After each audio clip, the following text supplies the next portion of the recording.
Thank you all for coming here this evening. This is an official Livingston Parish Council meeting. All public notices have been sent out as requested and required. This is September the 8th, 2016, 6 p.m. at the Livingston Parish Council Chambers office. To get started, I'd like to ask, I think Mr. Gary Talbot has been so gracious to give an invocation. So I'd like to turn over to Mr. Paul Talbot. Good evening, Father. We come to you this evening with concerns on our heart, concerns for our family, our neighbors, and our community.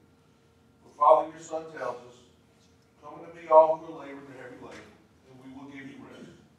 Father, we ask you to look down on our state and parish leaders as they guide us through these tough times.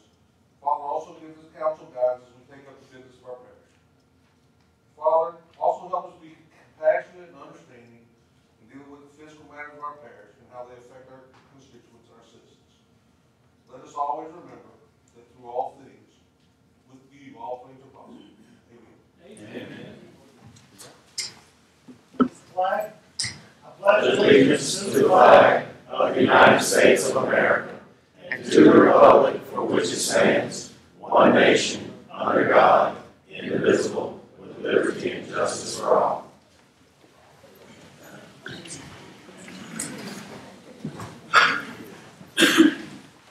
Well, as one person put it tonight, there's been a lot of water under the bridge since the last council meeting. But tonight, Miss Sandy, would you be so kind as to call the roll to establish the quorum, please? Mr. Lobel. Here. Mr. Avery. Here. Mr. Mott. Here. Mr. Ard. Here. Mr. Birkenhouse. Mr. Wascom. Here. Mr. Harris. Here. Mr. Talbert. Here. Mr. King. Here. Thank you, Miss Sandy. Please, anyone, just to keep you from being embarrassed, you might want to just check your cell phones. We will have public input tonight on any items that come up on the agenda. Please feel free to raise your hand if you desire to speak on an item, and you'll be acknowledged by the chair and have the floor to speak.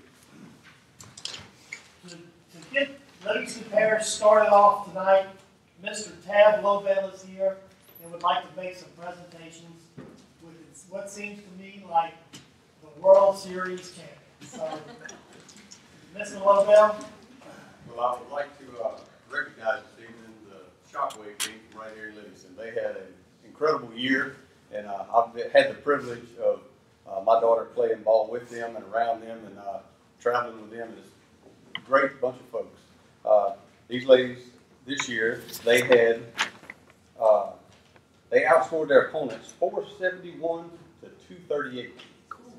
They collected 437 hits with a team batting average of 464.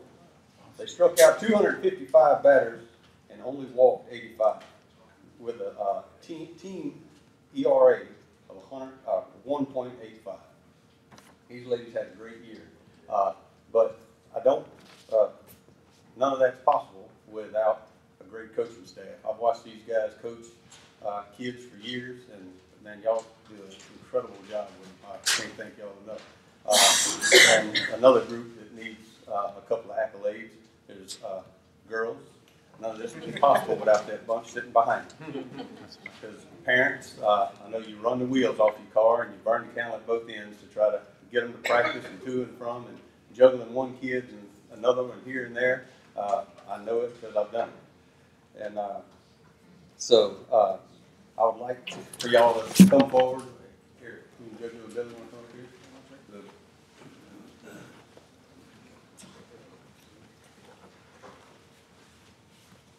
Ladies, if we call your names, if y'all would come up here and just kind of line up, and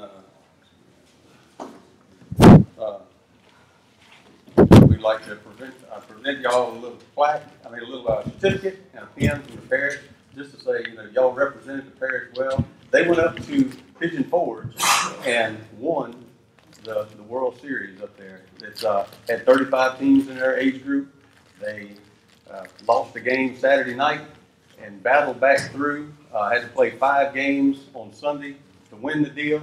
And by the time it was over with, they had one playing with a dislocated kneecap, one with a pretty bad sprained ankle and one with a broke thumb. And they battled through and came out on top. And that just goes to show what kind of, what y'all made of. And I'll tell you what, I wish I could have been there to see it. But first, we have Floyd Weldon.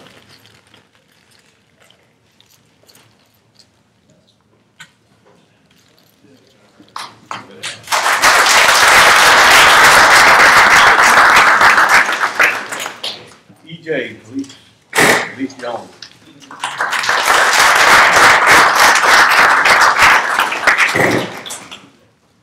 Amy, here you come.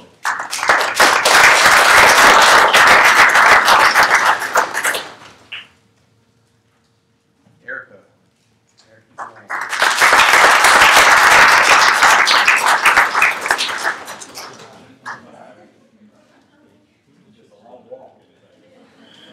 G6, Gracie Taylor.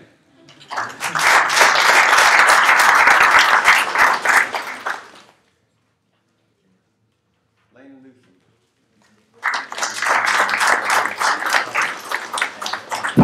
Powerhouse. Maddie Boudreaux.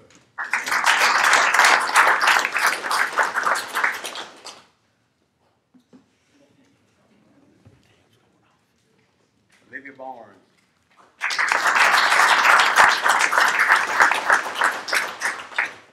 We also have some of the coaches, what's that? Big time Barnes right there, that's right. She seems to always come through and it's just a perfect time. Coaches here are Eric Jones, Billy Taylor, and JoJo Welder. And I'd like to say they do an incredible job.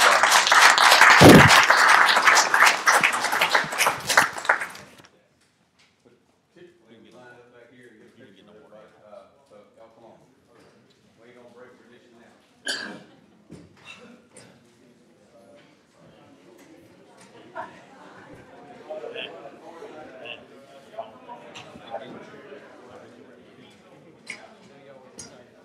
Oh, thank you. We had a great time.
Keep it rolling.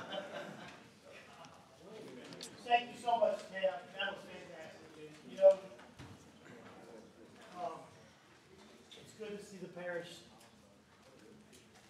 pulling together here in times like this. So I appreciate you doing that. The next item is item 8, adoption of minutes from the August 11th, 2016 regular meeting of the Parish Council. I think you've all had a copy of those minutes Dropbox to us. So a motion to adopt those minutes. Motion by Mr. Tab Lobel, seconded by Mr. Bubba Harris. Any discussion? None being all in favor, say aye. Aye. Any opposed? No opposition. The motion carries. The next item is non-parish president's report. Item A, Livingston RC&D. Is that the council member board reappointments? We had two that were, I think this is a typo, the terms actually ended on the 16th. Kenny Morrison and Gail Sanders. But we're asking y'all to appoint 2 members. You can either reappoint them. There was one mentioned here, Steve Corbeck, as director, said he wouldn't mind serving. But that's up to you guys. Okay. If y'all have 2 members, if not, we can appoint them you can be thinking about an appointment at the next council meeting. Okay, Let's do that. let's do that. Okay, that's fine. Okay, thank you. We just need to do that in the next couple of weeks or so. All right. Okay. Also, while you're here, Mr. President, on item 2, on your addendum, if you look, you have a notice of an addendum of agenda. This is for the Livingston Parish Council meeting of tonight. A resolution authorizing the parish president to enter into an agreement with an engineer to perform infrastructure damage assessments due to the August 2016 flood. I know Mark Harrell's here to answer any questions if you have about that. I believe it's to assess the infrastructure with our roads and the possibility we could be reimbursed by FEMA. Correct. If I'm correct. What we're gonna try to do, instead of getting Public Works to go out and do assessments, we feel that we have some severe damages this go around. So much water, so much current. I feel that the asphalt's separating, so we can't do that. Public Works can't do that. And typically, when you bring an engineer in, they basically help write a PW, project worksheet, and they stamp it saying, this is what we find wrong with this road. And I'm gonna say 90% of the time or more, FEMA says absolutely, they're not gonna contradict an engineer. What I wanna do is hire one firm to start the process. We wanna do 6, 8, 10, 12 roads. We have a lot of roads. And let them help us write a PW and see if FEMA signs on it. If they do, I'm gonna come back and ask you to allow me to hire at least 3 more engineering firms and divide them in districts. Because from the day that the disaster started, which was the 11th, we only have 60 days to supply them with all of our problems. So we can write, we don't have to have the PW written by then, but we have to indicate all of our issues. There's just no way that one engineering firm can do all of that. But I don't wanna go out and hire 4 firms to start with if they're not gonna sign off on it and allow us to do it this way. So makes sense. this is just a test to see if they're gonna do it. Okay, will this cover the bridges, like the 2 that I know of in Walker on Florida Boulevard? I mean, these problems were due to that flood. Absolutely. So- And, we have a lot of issues, and unfortunately, Public Works, myself, we just don't have the expertise to do it. So Is it we gonna need cover to- more, so those are state bridges on both of those, right? Burgess Road and 190? Absolutely. So it doesn't matter whether it's state or No. parish owned? All we would do is parish road. Okay. That's it. Just They've parish enacted road. emergency orders to get those 2. Yeah. So, yeah. Those are being Okay. performed. And if you accidentally uncover something else that's a state deal, you would contact the state about it? But if they see something, yes. And Yeah. typically DOTD does our bridge inspections. Right. They hit it and they go. I'm not, Sure. they have a lot of work to do. Right. We need someone crawling under there looking at them as soon as we have some hidden issues. Okay. Thank you, Mark. So a motion to adopt a resolution authorizing the parish president to enter into agreement with an engineer to perform the infrastructure Have damage. y'all done evaluations? I mean, y'all did proposals. Have y'all determined who the engineer is gonna We be? did qualifications, They and, the ladies in the office did it, and we're asking, I think we sent it to Miss Sandy, it was Alvin Faber, got the So- high so- score, and then it was a host of them, and we have several more after that. We will go by their score. I don't know what they are. I don't score anything. Okay, I always avoid that. so this note of this current resolution is to authorize you to sign a contract with Alvin Fairman For Associates? just the initial. And how many, you've identified which roads and bridges you're initially gonna inspect? I'm gonna sit down with Mr. Sam and Okay. figure out which ones he wants me to start with. That's his deal, not mine. I just need to make sure we do it in a proper fashion. Okay. And then if they do accept it, then you'll go and hire, and it'll go straight from the we'll come scoring back to you system guys. that you have in place? Yeah. I'm gonna come back Okay. and ask you to allow us to Will, hire at will least we 3 have more. time in that Unfortunately, 60 days or whatever to come back unfortunately, and I'm do this? probably going to ask you something I never like doing. I may ask you to call a special meeting for that. not a And I problem. hate to do that. Well, we owe y'all one anyway. Yes, Yeah. it's no problem. Yeah, we do. Yeah. We kind of skipped one, yeah. Yeah. Well, there was somebody here, we just couldn't, throw them out. They were important people hanging out in our place here. Packing a bunch of big guns. That's right. Yeah. Y'all just come on in. Yeah. Appreciate it. Yeah, Is there a motion from the board? I'll make that motion. Motion by Mr. Jeff Ford, second by Mr. Jeff Avery. Any discussion? Ms. Sandy, would you call for the vote? Mr. Lovell? Yes. Mr. Averett? Yes. Mr. Mack? Yes. Mr. Ward? Yes. Mr. Wascom? Yes. Mr. Harris? Yes. Mr. Talbert? Yes. Mr. King? yes. While we're here, let's pick up the other addendum that was added to the agenda as well. This would be a motion to introduce, or actually to adopt the ordinance today. It's an emergency ordinance relative to the temporary use of manufactured homes, motor homes, and travel trailers in connection with the recent historical flood that struck Livingston Parish and provide for the related matters. I'm not sure. I think Mr. Shane Mack had actually initiated this one. Would you want to take just a minute and talk about it? I think it's a very important item that needs to be discussed. Certainly. I had several constituents in the 9th District contact me, and they wanted to make sure that the council was doing all they could to not stand in the way, support the parish president, show FEMA and state leaders that we wanted to, allow the temporary mobile homes to be set up in our parish. Okay? A lot of thought went into writing this ordinance. I also received written communication that FEMA wanted to have some type of permitting system in place to set up these mobile homes. Okay? So, sat down and wrote what I thought would be best, considering all parties involved, such as, I just thought we needed something to put a time frame on how long these mobile homes would be set up in Livingston Parish. And once again, show support of the parish leaders and show them that we wanted to do everything we could to allow these temporary manufactured homes into our parish. And so we wrote this ordinance. I feel like it's in compliance with the Home Rule Charter. I feel like it's in compliance with all state laws.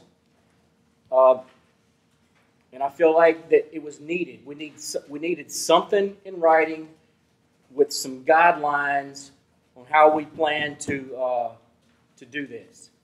And so this emergency ordinance was written for that. And I'd be happy, if anybody has any questions or anything about that. But thank you for your time, and when it's time, I'd make the motion. And I appreciate the time he put into this.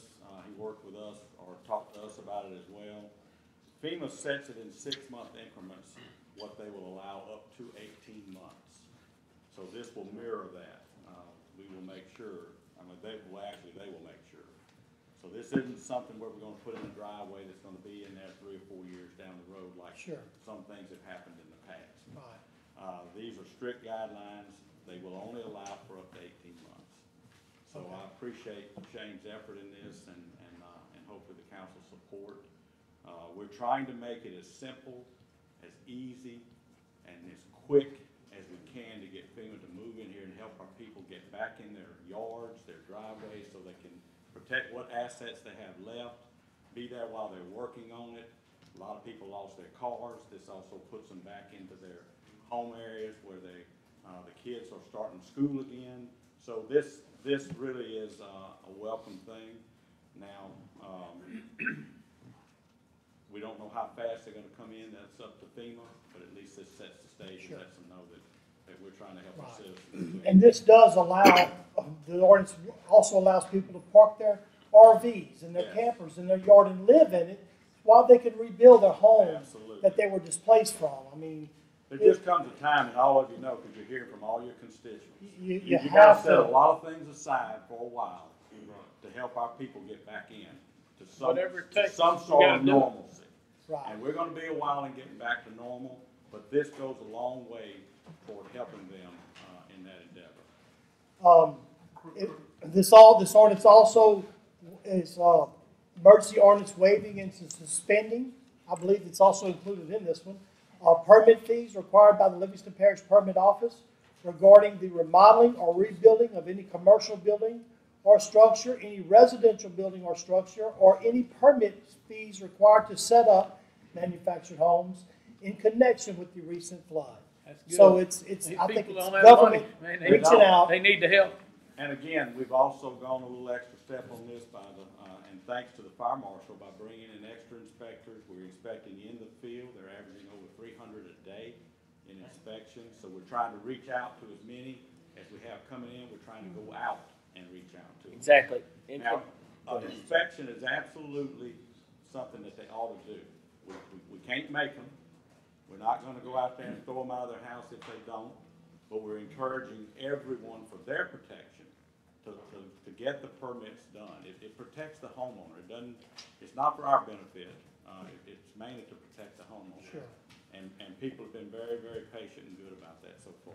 Mr. Tyler? Chris, you read with respect to on the home rule charter under section 214, which talks about emergency ordinances, and all this applies in A and C, we're all good. I think we are. It fits the needs of that. You know, it says you can't do something that affects fees, but what here you eliminate. We're not adding fees, we're waiving fees, so I mean, Under this circumstance, I think you're okay. Okay, I just wanted to be sure that, I mean, I know there's been some people that mentioned the fact that, you know, we couldn't do this on the same night, and there was some concern about fees, but Right. we feel that this passes muster I think it with does. respect to the home rule charter. I Yes, think sir. it's important that we get it done So now. do we need Let's a get it motion done. on each individual? Yeah, I ordinance? think you do. In fact, you had a motion on the first. You need a second, Mr. President, and then you need to open it up for discussion and public input.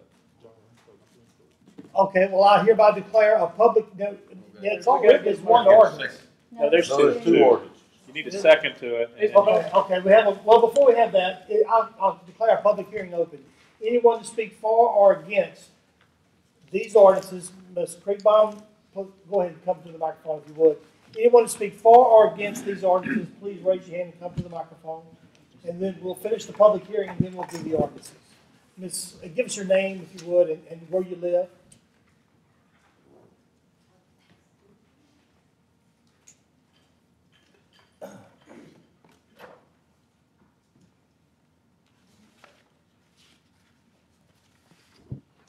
Taryn Creekbaum, I live in District 1. Let me start by saying very loud and clear, I am not against either of these emergency ordinances. I applaud you for bringing these to the table tonight and for having an open mind to suggestions that will make these emergency ordinances beneficial to the successful recovery and rebirth of Livingston Parish. These are my concerns. According to the Home Rule Charter, Section 214C, emergency ordinances shall be effective for no longer than 30 consecutive days after final adoption, except that the council, by the favorable vote of 2/3 vote of its authorized membership, may extend the life of the emergency ordinance for a period not to exceed an additional 30 consecutive days. So how does this 60-day effectiveness in the Home Rule Charter affect the 6 to 18 months terms you offer in the emergency ordinances? Does it mean that the citizens have to make application within the 60-day period stated in the HRC?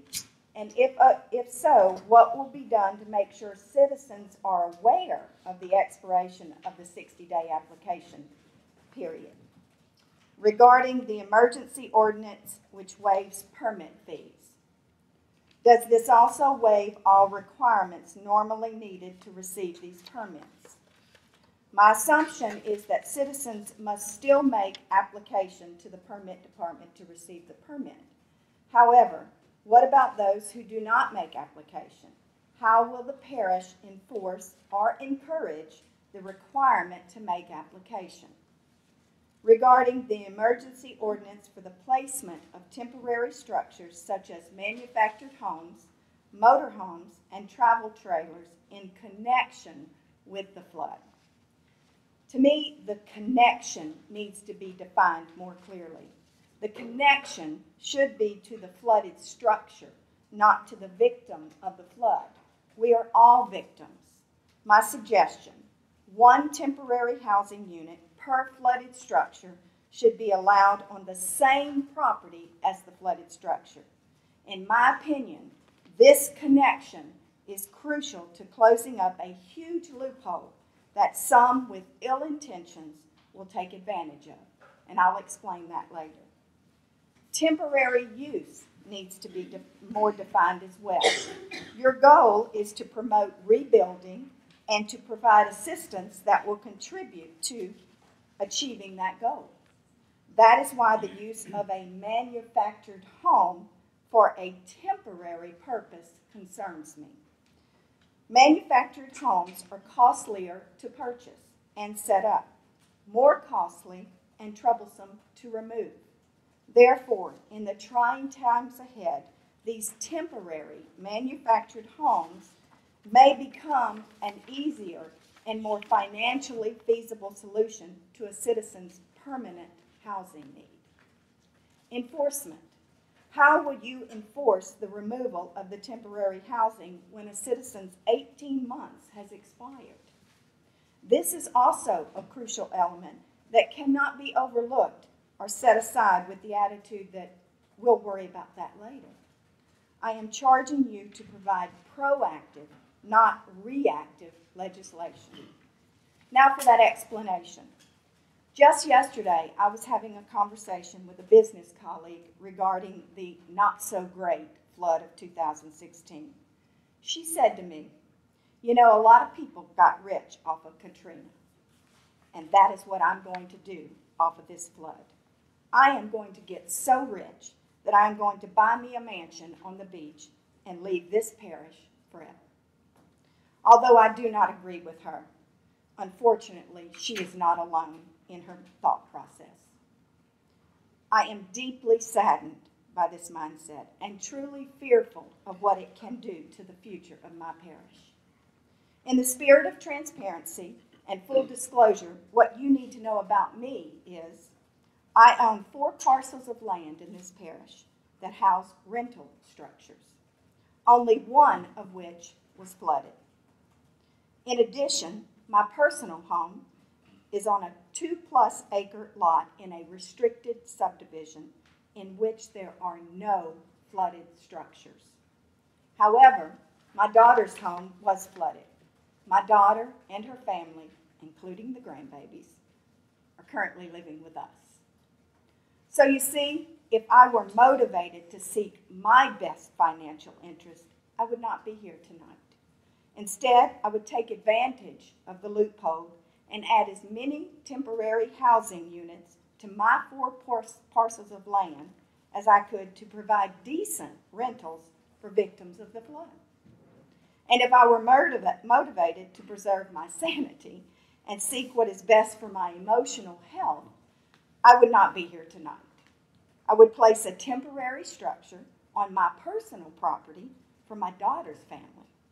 Gotta love those grandbabies, but you gotta love when you can send them home. So I am humbly asking you to take time to consider my and other citizens' suggestions. Perhaps you should send these ordinances back to the ordinance committee for further review. To rush it and provide a knee-jerk legislation that will not contribute to the successful recovery and rebirth of Livingston Parish would actually be a disservice. If you don't want to wait 2 weeks into the next official meeting, then I'm sure citizens would have no objection to calling an emergency meeting before then. Finally, I appreciate the opportunity to make comment tonight. I am hoping that we all will make the most of the opportunity this tragic event has afforded us. Yes, I said opportunity. We all have the chance to come together as a community. We all have the chance to do things differently and smarter. And even though all will remember the great flood of 2016, each of us can choose to be remembered as part of the greatest comeback parish ever. Thank you. Thank you. Is anyone else here to speak for or against this ordinance, these ordinances? If you would, Ms. Terry took a lot longer than 3 minutes, and if you could just come on to the microphone, if you would, give us your name, address. No, this gentleman right here in the back. Just give us, if you would, real quick, your name and address, where you live at, and please, just try to make it short. My name's Gordon Courtney. I'm currently living in Albany. My home in Holden just flooded for the 3rd time. Regarding the ordinance, though, my only concern would be, I grew up in Chalmette. I saw what happened to St. Bernard Parish. I have a concern with things that might happen in Livingston Parish. Shane Mack knows I already deal with a trailer park that has about 8 blighted trailers in it. This is a perfect opportunity for that individual to move in a bunch of temporary units and say that he is moving them in to help people in need. I would just caution the council that there are going to be commercial trailer parks or RV parks out there that might look at this ordinance as an opportunity, like the lady said, to expand and make a lot of money quick. And then where the property owners around those developments are going to have to live with that for a long time. So I would just ask that y'all consider that before you finalize the ordinance. Thank you. Thank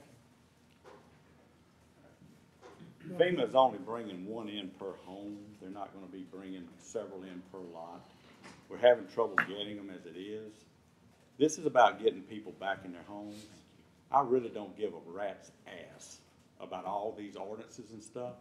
I'm all about protecting the future of Livingston Parish, and I agree with Ms. Creekbaum, we have to worry about that. But right now, I've got somewhere between 70 and 90,000 people that want to be back on their property. Thank you. As fast as we can get them there. Tomorrow. That's right. Yesterday.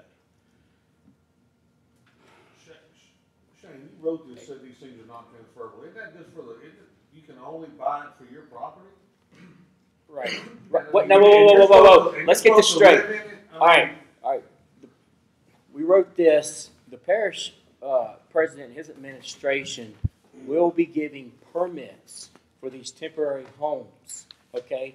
These permits will expire after 6 months, and you would have to reapply for another permit. That is how we will control. Once this is signed, it's law. So we expect the people of Livingston Parish to abide by the law. If you know somebody that's breaking the law, call the police. That's right. And don't get me wrong, I agree with Ms. Creekbaum. There's been issues in the past, but it has. We've got a lot better way of handling these things now. But guys, we got to get our people back on their lots and in these homes. And that's why we're actually. That's right, and that's why we're actually requiring a permit. You still have to go through the permitting process. There's just no charge for the permit. And once your permit expires, you can either file for an extension or you're going to have to move the mobile home. Okay? It's with a maximum of 18 months.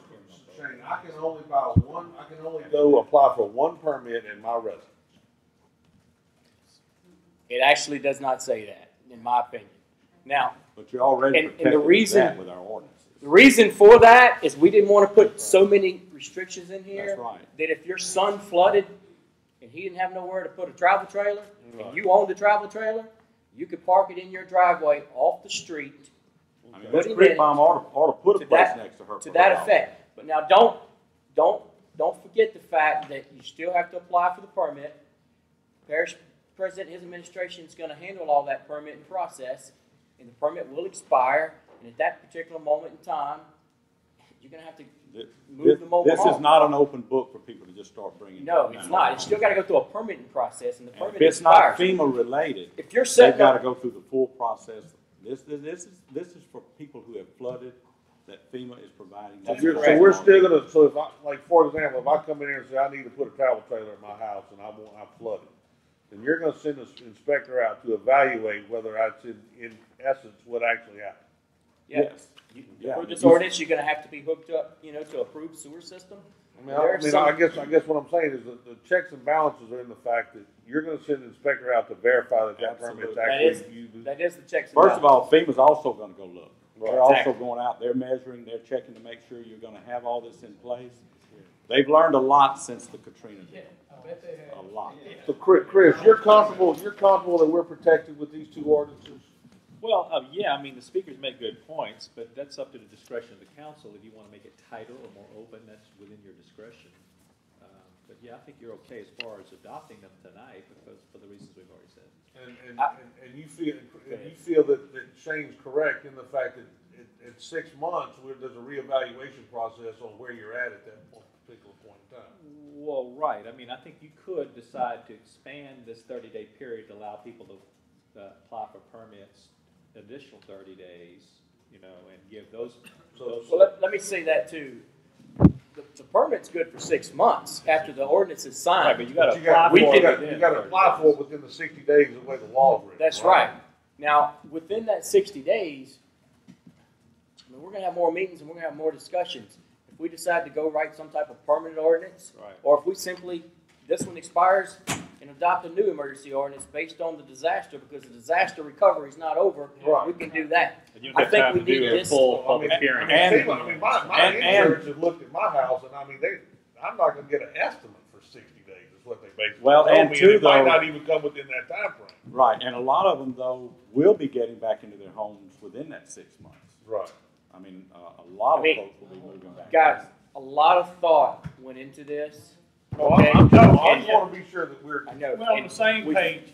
As Enforcement Mr. would be Layton no said, different than it is with any other law. we feel We just like have the- to go do it. we feel like the best thing that we can do for the people of Livingston Parish is put them back on their property. It's close to their securement, you know, what I call their house. Yeah. So in the afternoons, they can see their house, they can see the productivity on the recovery, they can work on it themselves. I mean, I just feel like that's the best thing we can do for the A people of lot of Livingston these people Parish are at this getting home particular from work moment in and they're time. working 8 hours on their house. That's They need exactly to right. stay in their driveway. Okay, got a motion to close the public hearing from Mr. Talbot. Matt, one more thing. Just keep in mind that if it's a FEMA unit, whether it's a 1, 2, 3 bedroom, whatever, they typically will only allow it to be used for 18 months max. That's right. So keep that in mind. I mean, you have a limit. They're going to pull the mobile unit out. You've got a lot of protections Okay, in thank place. you. And a second by Mr. Scooter King to close the public hearing. All in favor, say aye. Aye. Any opposed? That motion's carried. So which one of these are we doing first? The waiver of the fee or the waiver of the Let's take up the notice for the authorization. I'm sorry. Let's take up the first one that relative to the temporary manufactured home, the use of motorhomes, travel trailers, connections with the flood. So that would the one to allow motorhomes, travel trailers, and manufactured homes temporary.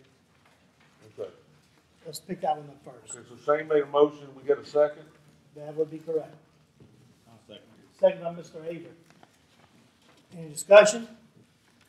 All in favor say aye. Aye. Any opposed? That motion carries. That ordinance is passed. Thank you, Council. Just need you to sign it, Bob. Thank y'all very The much. next one is an emergency ordinance waiving and suspending all permit fees required by the Livingston Parish Permit Office regarding the remodeling or rebuilding of any commercial building or structure, any residential building or structure, or any permit fees required to set up these temporary homes in connection with the recent flood. So, motion by Mr. Shane Mack. Second by Mr. Jeff Hart. I'd like to say something about this before we bring it to a vote. Sure, Mr. Mack. Just for information purpose, there's a lot of rumors going on right now about permits, about having to raise your house and all this. I don't know how many phone calls I've had today, and most of it's been out of Plantation Estates, I'll be honest with you, Yeah. about people that's flooded, and they're looking at the city of Denham Springs ordinance that they're drawing up. If it got so many inches of water, then and it went over 51% of the value of the house to remodel, then you've got to raise your house up. We don't have anything like that. Well, that's substantial damage. 51% and above Right, is it's substantial substantial damage. damage, right. It's all in how it's looked at and judged, how the floodplain manager, or in their case, the city's doing their own thing. They're actually using FEMA personnel. We're not. Well, like that goes back to the fact that they adopted to become a particular city within a particular program that basically said, Right. we're going to adopt this program. You're going to lower our flood insurance rates, and then if we have a catastrophe, then because we've adopted this program, then there's some things that kick in, and the parish never adopted that, so it can only be applied within those areas that signed up for that program. Am I correct? No, the parish did it. Parish has applied. So we have To be applied. part of the flood program, you have to adopt it. Oh, We okay. had no But choice. it would only pertain to people that have National Flood Insurance Program, insurance coverage, right? I'm sure it affects everyone, but. If you own your own home, they can't make you raise your house. No, they can't make you do it. raise your house, but they don't necessarily have to pay you either. Right, that's right. I understand. There's all kinds There's of. yeah. Mark he's my expert, so he can pretty much elaborate on it. There's no expert with this, but it depends on how the FEMA person that goes out there to look at it, or the chief building official or inspector, is how they interpret the rules. FEMA's not gonna come tell you how to go through and do your inspection. They're gonna expect you to do your inspections, and at the end of it, turn in all the homes that are substantially damaged. That's it. And there's a million different ways of looking at it. And I think our building official, Mr. Chuck, has got a good understanding of how to do it. We've brought in people from other parishes to talk to him, go over things with him, explain how other parishes have done it over the years. And now he has a good understanding of how to move forward with it, and he's moving forward with it. As well as FEMA, GOSEP, and all these agencies have met with him and talked to him, Well, so he's well versed on it. Like the people calling us, asking these questions, can we get them to call the permit office and let them Absolutely. explain it to them, you know, Or what to do? or Mark, either Yeah, one. you can call He's either got one. enough on his plate already. But it's, Either one. it's hard to understand, but there are a lot of rumors. Yeah. And the easiest thing to do is tell people, don't worry about rumors. Wait until some official tells you what the deal is, and then you can make a decision how you're gonna move forward. Look, there's rumors every day. I get calls 1,000 times a day on, I heard this, and it's incorrect. So just relax and let the system work, and they're gonna take care of it the best they can. Okay. Sounds good to me. Again, our goal is to try to help as many people get back in their homes as safely and as quickly as we can. Someone asked a while ago, is it mandatory? No, but it's an absolute necessity for the homeowner to protect the homeowner. And we've talked about it in every interview and everything we can get out into the press. It's for their benefit that they come and register, get their permits done. Right. Well, I And, discussed that with Chuck, Inspections, yeah. you know, when it first came out. And We have a lot of do-it-yourself people in Livingston Parish. Oh, I As you know. probably do in every parish. yeah. You saw that But when the it's first just- time the flood came across the road. You saw the do Right. it yourself Yeah. out there. But Chuck, he said, Bubba, here's what it's about. He said two things. It helps us keep up with everyone that flooded. And another thing is checking your moisture density in your house. Help keep the black mold out. Yes, it does. Because from what I understand, there has been some people go in and rip a floor up and go right back down with the floor again, and it's still wet. Yeah. You need to dry it out, you need No. to spray it. Kill anything on there. I mean, it's just, but again, that just shows you how, and we're all there. I mean, how fast you really want to get back into Oh, yeah. your homes. And what they don't realize is what they're going to be looking at down the road that's going to cause them even, additional problems. Especially if they have children or something, you know, or Yeah. somebody in the house has a respiratory problem or whatever. I mean, we even You don't heard need of to one be that was around just that. going to drill holes in the bottom of all his cabinets and sheetrock so the water could eventually just all run out. Yeah, that don't work. No, cut it out, man. Hey, we have a motion and a second Yeah. for the ordinance. I don't mean to drag it on, but let's just try to stay on what we're discussing here. So, we had any more discussion? I think there was a hand real quick do you have a question or something? Yeah, just a quick question, for Mr. Harold. Something I discovered, that surprised me. Livingston Parish is part of the community rating system with FEMA. We have a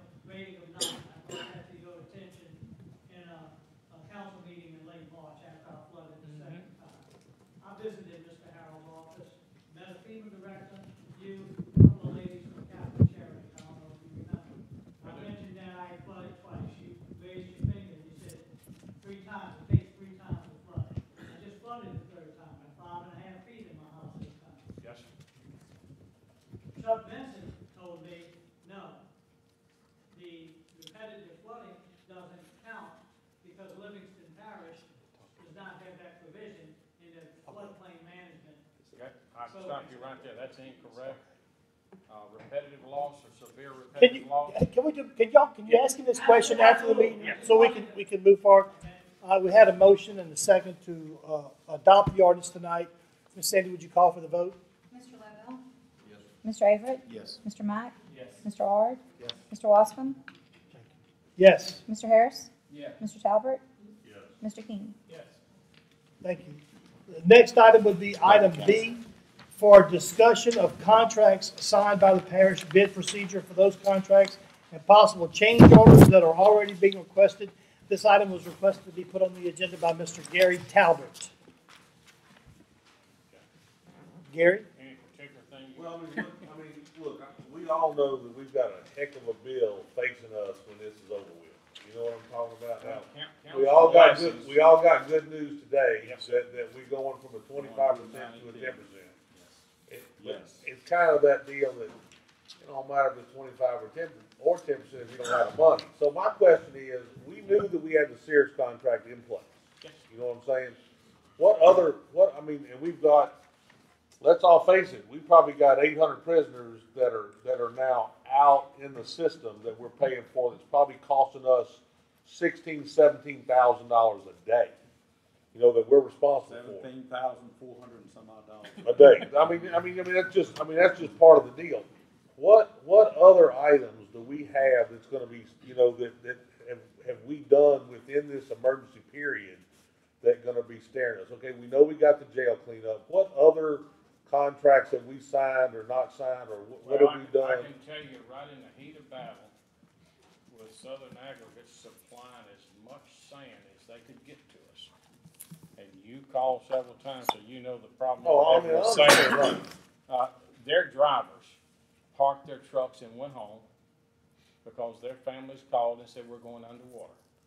So at that time, I had no choice. I grabbed some folks that had trucks that wasn't flooded. We started hauling sand.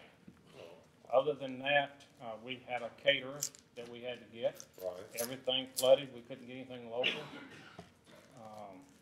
Trying to think of anything else. Enterprise, we lost some vehicles, so we entered into We a lost quick. a lot of vehicles.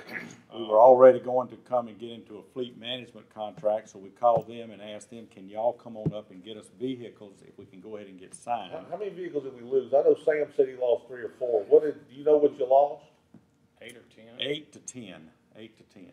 That's in what, the different departments? Yeah, BHH, David, I think, lost a vehicle. I'd have to get an accurate account, but it's somewhere around there. Different ones. So what we did was get Enterprise to fill in till we could get the other fleet going, which yesterday we did. What is today? I believe yesterday, because we entered into it when we did, they were able to start getting the vehicles replaced. So of those contracts that we entered into, the jail. Well, wait now, the jail, I'm hoping our insurance carrier handles most of the. Do we have flood insurance on the jail? Yes. We do? Okay. So $5 million. So what do we have what did we enter into that's reimbursable versus what did we enter into that's non-reimbursable? The rental trucks that we got from Mr. Sam from Public Works to get his people out, that's reimbursable 90%. The sand is reimbursable 90%. You know, everything's gonna be reimbursable 90%. Now, what the parish is entering into on the full-time leases to replace the rental trucks, that's a parish deal. That's not gonna be reimbursed. That's nothing to do with the disaster. Why we did that was we got a 15% savings. So since we knew we had lost some vehicles and we knew we had to replace them, we went on and entered into that to get that 15% savings to replace the vehicles. So that's gonna actually save us. So it's gonna save us money in the long run. Oh, Lord, It yes. wasn't any big Now, ticket things. is that maintenance big dollar. agreement only on those leased vehicles, or is it gonna take in our whole fleet? That'll be the whole fleet. So vehicles Yeah, that that'll we currently own are gonna fall under that They'll maintenance all, agreement? they all fall under that. And the idea there is to quit buying as many parts and all these things that you have to buy to keep these older vehicles running. And it'll show you over a period of time, I don't have the numbers, but it'll show you where you're gonna save money in the long run. Okay, was that a bid contract, a negotiated contract? I'm just trying to figure out how all that stuff works. No, we met with them, entered into it, and got it rolling. Okay. But that was started before the disaster. Yeah, we actually had been talking to them, and getting ready to come to y'all with that when this thing hit. So we just sped the process Took up. the time, that took this emergency to go ahead and activate that contract. Yeah. There were competitive sort of proposals received for the jail cleanup. Right. Oh, yeah. Yeah, we had all that. But that, well, I don't know if the insurance will pay. We don't know. We Yeah. do have up to $5 million coverage on buildings. We do have flood insurance. So we're gonna wait and see what the insurance company does, and then if there is a delta, then we'll go to FEMA and see if we can get the delta taken care of. But So it was the jail it might be your largest ticket item. I'm not sure. I haven't got all the tickets on the sand and stuff, so. But we went out, we got quotes on that. I gave a scope of work. We sent it out to so many people. Like, we got 4 or 5 quotes back. The lowest quote was for the cleanup and getting it all free of bacteria and everything was $270-something thousand was the low one. And by the way, they went way above and beyond and did a lot of extra things for us within that, trying to help get these prisoners back. We had a $300-something thousand bid. We had a $400,000 bid. And then we had a $2.1 million bid. Right. So we went with the low bidder. So what's the time frame? I mean, how close are we for, to stop the $17,400 something a day? We're going to be bringing in either Sunday or Monday. They're going to start easing in 20 or so trustees. We're going to do roughly 300 over the next few days. Okay, so we're 50-50, 50 DOC, 50 of our So inmates. we got it cleaned up enough now that we can start We've got bringing those supplies in? ordered. We've got roughly 450 mattresses coming sometime tomorrow. Okay. We've ramped up. I mean, I'm just trying to figure No, I know. we're bleeding 17,000 Yes, we days, are. and it's kind of a priority to Yes. get that thing resolved. We humbly agree. Okay, I mean, I can tell you, not related to the disaster, there were some things that we ended up doing in the jail. The bottom of the beds were rusted. That was already there because they rusted on that. We bought the paint, through the parish, and Mr. Tom Martin over there is having all the inmates that we have at work release clean it all down and paint it. Man, we're going above and beyond. The only thing on that contract under $270-something thousand that will not be completed before we start moving them in, it will be the doors. And we're going to replace all wooden doors. Unfortunately, that's not a item you run down the Steins and get. There are some specs that you have to go by. Even the paint was an issue to The get. paint was issue, yeah. But we got it. as they get those in, they're going to come in and do one door at a time, interrupt that one office, go to the next one, go to the next one until they get all the doors changed out. We have some metal doors that were damaged. They're supposed to clean those up and paint them with the 2-part paint that we got for the beds. But Tom and them's gonna do that in-house. And hopefully those will be fine. That they say, there's a metal door, it's got styrofoam in it. But they say they should be fine in the end. If not, we'll change them out, but we can claim it all under insurance, and then if there's a delta again, we'll ask for some help. So Mark, our flood insurance, is that gonna address, the 800 inmates that we've got out, we just eating that, or do we think we're gonna get some reimbursement help on that? What's your gut feeling? We're working on reimbursement, some issues with it, but I don't know what we're going to do. There are opportunities that could come up later that can help with economic loss for businesses. I'm hoping that we can throw that into it as well. I don't know if they're gonna look at an agency as lost income. So we're gonna go down every avenue we can. Let me just say, this is really a bad time to be an elected official. And to be in government and to be hit this hard, finances are strapped. And this is across the board. And let me tell you, the city of Denham Springs, I'm being. There's no money. I'm telling you, I don't know. I pray for the city. I'm telling you, this is serious, and so I'm not. We have a heavy burden on our back here. Oh man, yeah. Peter and I've been talking about this. That today. Just work together and try to dig out. That's all we can. We will get through it. Just so you know, and of course y'all all know Jennifer's and I hate to say this within the corner, but the biggest penny pincher there is. I mean, she knows how to make these dollars work. I've met with her 3 or 4 different times outside of all the meetings we've been having. Am I okay? You got to tell me I'm okay, because I need to hear that in the middle of what all we're doing here. And she said, absolutely. The general fund will be tight, but your DPW and all your departments, you're fine. You're going to make it through this and you'll be fine. Where we will know where we shake out on the general fund will be probably toward the end of the first quarter of next year. But remember, the businesses are going to be coming back on. The issue is going to be how many people have we kept in the parish That's another that will utilize the business. That's why we got to get them back now. So when that business, that restaurant opens, right. they can go eat it. And that's the whole. They go buy clothes. Everything is a trickle. It's truly a trickle down. Baton Rouge don't want to buy them here.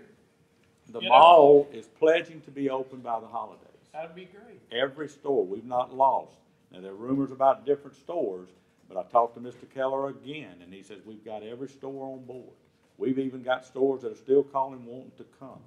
We know we're still prime real estate. The issue is going to be trying to get our people back to some sort of normalcy in their homes so that they'll utilize these businesses. And Monday will go a long way to school going back in to help. It'll be totally different, but it'll be the new normal for a while. That's right. And then we'll step it up over time. And I'll tell you again, guys, and I know I've said this to you before, and y'all have heard me say it several times. Since Mark's been here, and I don't want to put any pressure on him because this is obviously a huge magnitude of a devastating storm, but doing it the way he is telling me to do it, and me trying to listen to him when I'm impatient and wanting to run out and get things done for people, we go round and round in that office up there, and I love him to death. But at the end of the day, he has been able to get us 100% reimbursed across the board for everything this parish has been due in every disaster that we've gone through so far. That's unheard of. Doing it his way. Up. What's going on? You can't control the weather? No. Mr. Calvin, you finished with your item? Yeah, I just thought that we, as Chairman of Finance, I just thought that we ought to know what's, where we spent, And listen, so we can look at. And I don't disagree with that, and hopefully by the next meeting, we will have gotten some real numbers in, concrete numbers that Jennifer can come and we'll share, so just so you know. Okay. I'm sure we'll have probably a finance meeting. We got a finance meeting before the next deal.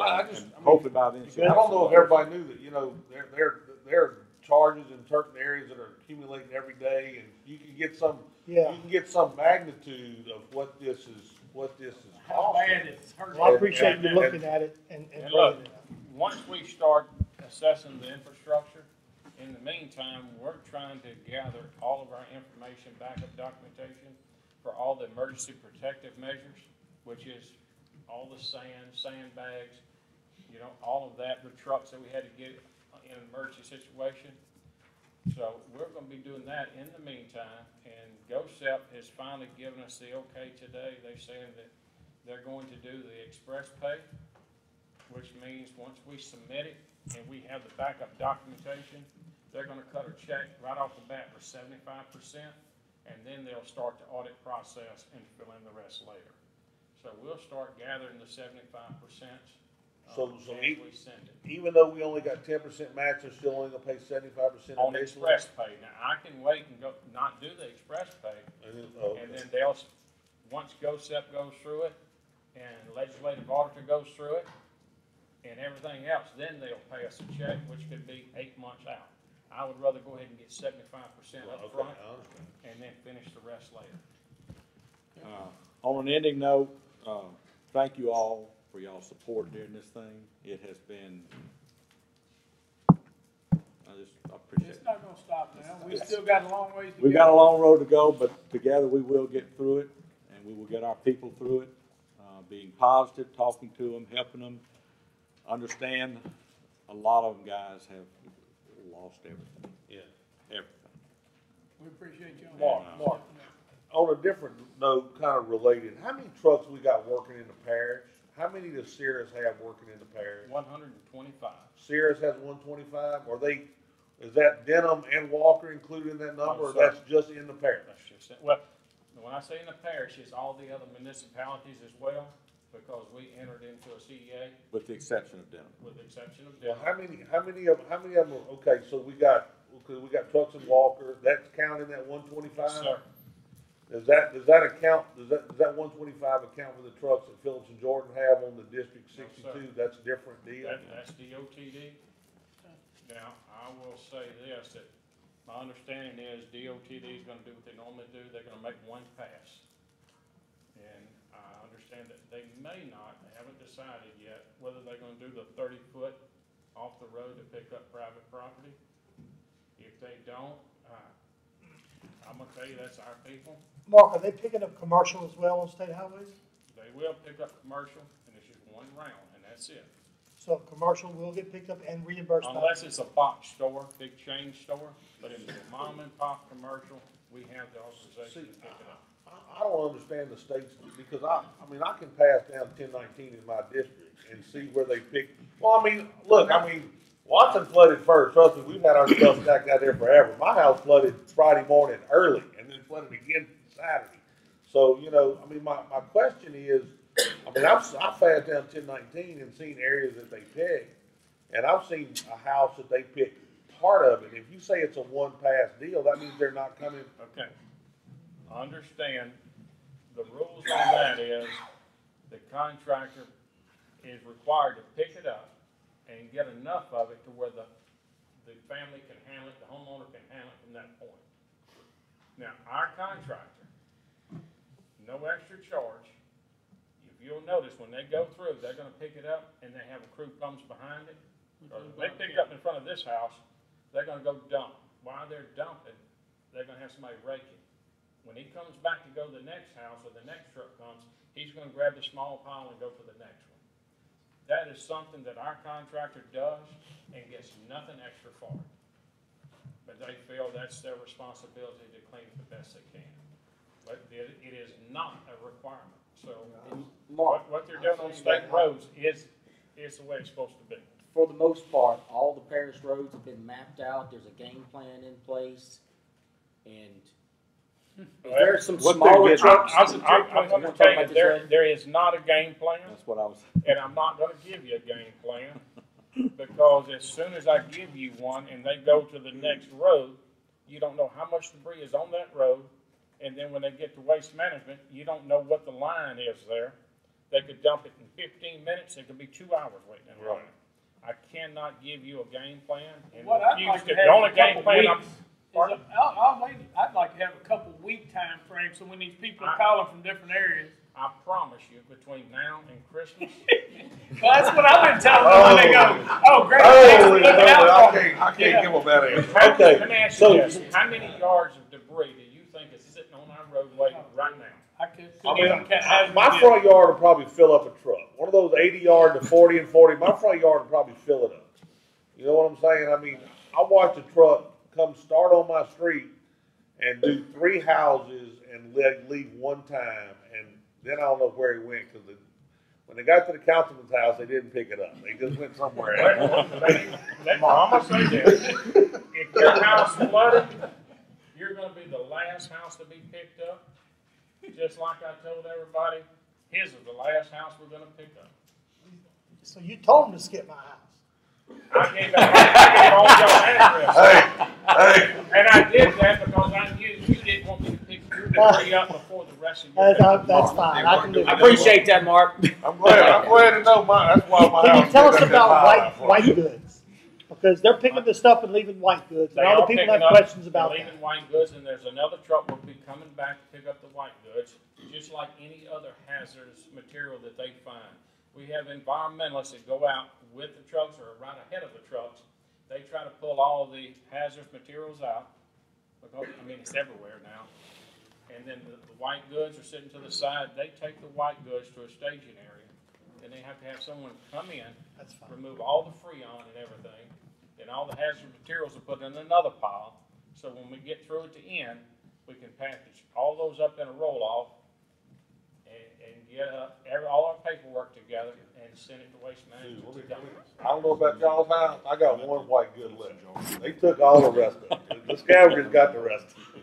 My wife, And my just so wife you said, know "You gonna too, stop it?" I said, "No, I think it's safe." we have gotten a couple of calls on, can we haul it ourselves? And does it cost? You can, but you do pay when you dump, just like everyone else does. It's not free. But I mean, if you want to pay somebody to get your stuff, you can. Now, let me, But- you asked for a schedule. I'm waiting on the school board to give me, they riding all their roads today, all their turnarounds, where the bus have to go to school through a neighborhood. I'm supposed to get that list first thing in the morning.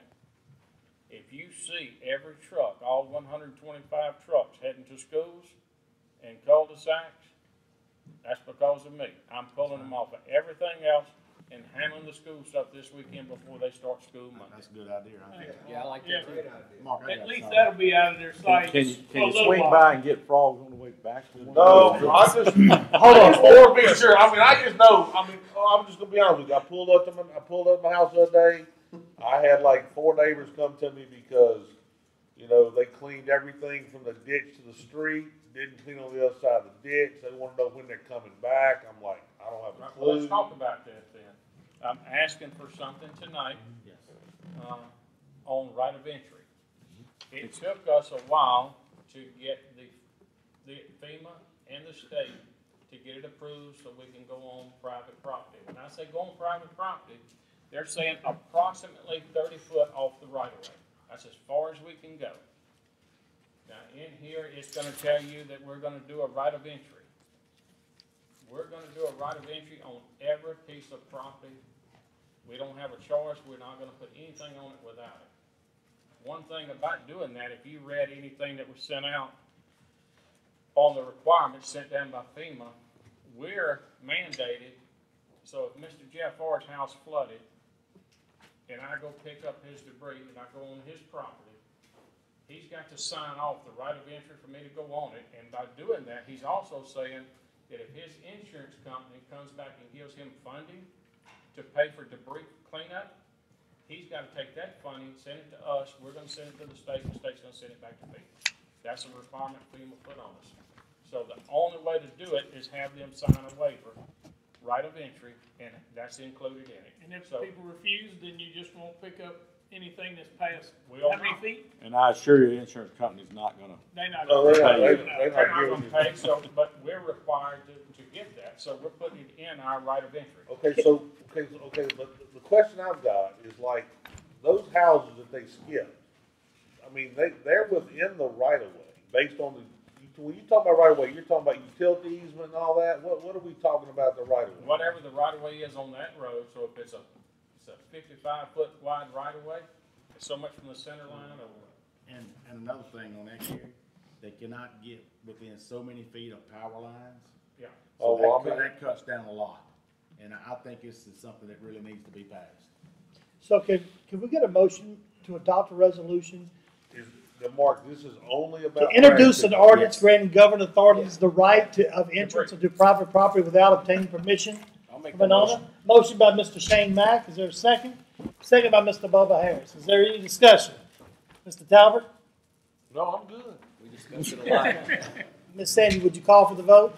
This is gonna be A resolution, not an introduction of an ordinance. It's Yeah, a resolution. I'm sorry, resolution granting governing authority the right matter to facilitate recovery from the flood. Mr. Lobel? Yes. Mr. Averett? Yes. Mr. Mack? Yes. Mr. Art? Yes. Mr. Wascom? Yes. Mr. Harris? Yes. Mr. Talbot? Yes. Mr. King? Yes. Item 11, Mr. Sam DiGirolamo for planning. Sam's not here. This was the item, he asked me to handle this. Thank y'all. Thank you. Appreciate you. He asked me to handle it. This was the item that we had, the meeting before last, where we deferred the item on Dollar General. Dollar General contacted me about the store in Watson. They're addressing the issues of the homeowner that lives beside them. And it's actually a two-part deal. Dollar General has a company that comes and develops the property, and then they lease it. And then Dollar General's responsible for doing some of the maintenance. Dollar General has assured me, and I've met with them and talked to them, we've lined out what we're gonna address that. So they asked me if I would put this back on the agenda, and move forward so that they can get their preliminary site plan approved and move forward with the construction. So I'd like to make a motion to move forward and allow Dollar General to get their preliminary site plan approved. It came out of planning because they've addressed the issues at the Watson location that I had concerns about. Motion by Mr. Talbot, second by Mr. Scooter King. Any discussion?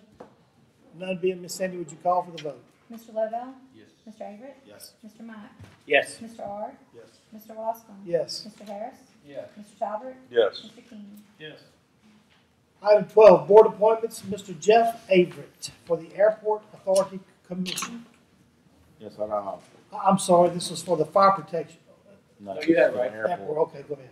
Mr. James Wascom, Fire Chief in District 4. I want to appoint him to the airport. Motion, Make a motion. by Mr. Averett to appoint James Wascom, Fire Chief James Wascom to the Airport Authority Commission. Second by Mr. Tab Lobel. Yes, sir. Any discussion? None being, Ms. Sandy, would you call for the vote? Mr. Lovell? Yes. Mr. Averett? Yes. Mr. Mack? Yes. Mr. Ard? Yes. Mr. Wascom? Yes. Mr. Harris? Yes. Mr. Talbot? Yes. Mr. King? Yes. And that gives us all our appointments, doesn't it? I think there's one The Senate, I mean, left for, Dale Erdy's got an appointment as a senator, but he just hadn't made it. But I think he's had the intent of serving himself. Yeah, I think that's what it was. He was going to serve himself. Is there something, Ms. Sandy? Item 13, public hearing and adoption of an ordinance for the quitclaim Carthage Bluff Road, Roy Miller. We need to have a public hearing regarding this. Oh, so you want to read by title? Go ahead. this will be proposed ordinance 16-39. This is an ordinance as follows to wit, revoking the dedication, abandoning, and quitclaiming in favor of the landowners of 40-foot all-purpose servitude across a certain tract of land for Roy Miller, located in section 26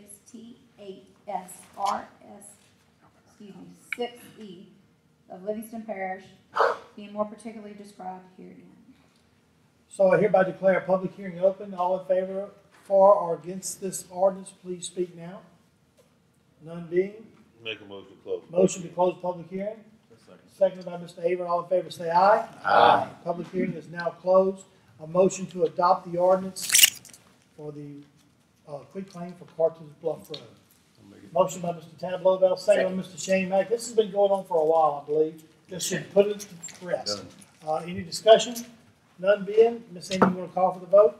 Mr. Lovell? Yes. Mr. Averett? Yes. Mr. Mack? Yes. Mr. Ard? Yes. Mr. Wascom? Yes. Mr. Harris? Yes. Mr. Talbot? Yes. Mr. King? Yes. Item 14, public hearing adoption of ordinance for Perkins Road, quitclaim, Oscar, Lillian Ballard. Ms. Sandy, do you need to read this by title as well? Yes, sir.